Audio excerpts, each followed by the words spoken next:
Welcome to the Learning Pines YouTube. We hope this video helps.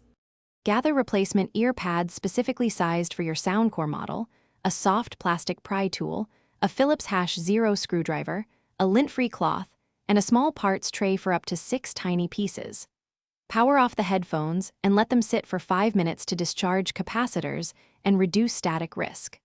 Work on a flat, well-lit surface and clear 10 to 15 minutes for the job if you are doing this for the first time. Keep a camera phone ready to photograph each step.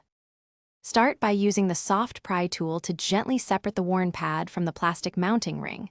Work slowly around the rim using even pressure to avoid cracking the housing. Once the pad lip is free, look for up to 2 visible screws and remove them with the Phillips #0. Then lift any ribbon cable straight up from its connector without bending.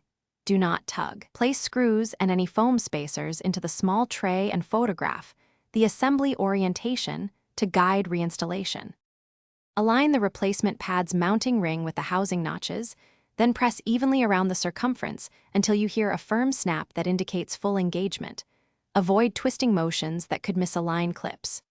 Reconnect any ribbon cable fully, reinstall the screws finger-tight only, do not over-torque, and wipe contact surfaces with the lint-free cloth to remove oils. Power on the headphones and play audio for 30 seconds to confirm proper seating and sound. Allow a 2-hour break-in period for new. Thanks for watching. Consider subscribing if we helped you.